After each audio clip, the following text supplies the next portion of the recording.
လူတိုင်းရဲ့ဘဝမှာလေ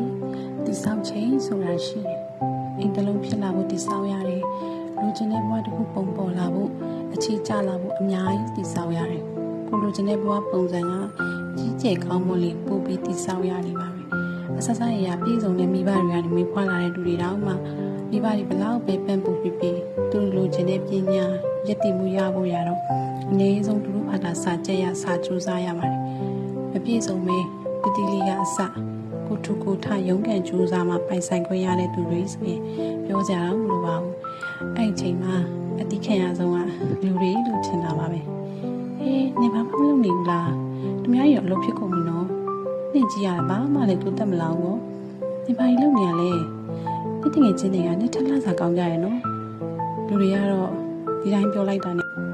သူတို့တွေမိနေကြတာလေလူတွေကတယောက်နဲ့တယောက်ကန်ချင်းမတူဘူးဘဝရဲ့တည်ခြင်းနဲ့ပုံစံချင်းလည်းမတူကြဘူးရှင်။သွားနေတဲ့လမ်းကြောင်းကိုဘဝအခြေအနေနဲ့ကိုသွားရတဲ့လမ်းကြောင်းချင်းလည်းမတူပါဘူး။ကိုလက်ငါးချောင်းတော့အတူရှိမှမညီရလေနော်။တစ်ခါတလေရုံးကန်ရလို့ပြင်ပန်းတာတက်လေအဲ့လိုသူများရင်းနဲ့ရှင်ပြီးပြောခံလိုက်ရတဲ့အခါစူးစမ်းနေရရက်ပြစ်လိုက်ခြင်းနဲ့ဟဲငါသွားနေတဲ့လမ်းကြောင်းကမှားနေပြီလား။ငါဖြစ်ချင်တဲ့ဘဝငါနဲ့မထိုက်တန်ဘူးလားဆိုတဲ့တန်နေရတဲ့အထိပါဝင်လာတဲ့အခါဘာမှမလုပ်ချင်တော့ဘူး။ဒါပေမဲ့လေတခြားပြန်တွေးကြည့်လိုက်တော့လေလက်ရှိအခြေအနေကိုမကြိုက်လို့ပြောင်းလဲချင်လို့မှပြောင်းလဲမဲ့လမ်းကြောင်းကိုကိုကစပြီးရှောင်ခဲ့ရလေနော်ဒါကိုပတ်ဝန်းကျင်တည်ဆုံးလားကိုကိုယ်တိုင်တည်ဆုံးလားပေါ့နော်ကိုဘွားကြောင့်ကိုတည်လုံလောက်ပြီးပေါ့ကိုတည်ဆောက်နေတယ်တည်ဆောက်နေတဲ့၍တကယ်ပြောင်းလဲဖို့လမ်းကြောင်းပေါ်မှာရှိနေမှာပဲငါကသူများထညံ့နေရမဟုတ်ဘူးငါတည်ဆောက်နေတာတည်ဆောက်နေတဲ့အချိန်မှာ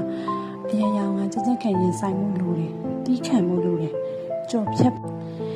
ငါဘာလို့ချင်လဲဆိုတာငါသိရတဲ့ငါဘာလို့ချင်မှမသိတဲ့သူများတွေစကားနားရောက်ပြီးလက်လျှော့အရှုံးပေးလိုက်စရာအကြောင်းဘာမှမရှိဘူးဆိုပြီးကိုယ့်ကိုယ်ပြန်အားတင်းရတယ်အဲ့လိုကိုယ့်ကိုယ်ကိုပြုတ်လိုက်တဲ့အခါသူများစကားတွေကတကယ်ဘာမှမဟုတ်တော့ဘူးအတိတ်ကကိုဘာလုပ်နေလဲဆိုတာကိုယ်တိုင်သိရင်ဘဝအတွက်တည်ဆောက်နေချိန်မှာတော်ရုံနဲ့စိတ်တွေမငြင်းရရင်လွယ်တော့ဘူးလို့မြင်တာပါအဆိုတွေကကောင်းတွေ့ရင်တော့ဒါလည်းဘဝဆိုတဲ့ကျောင်းတော်ကြီးကတင်ယူလိုက်မိတဲ့အရေးကြီးတဲ့သင်ခန်းစာတစ်ခုပေါ့လေနော်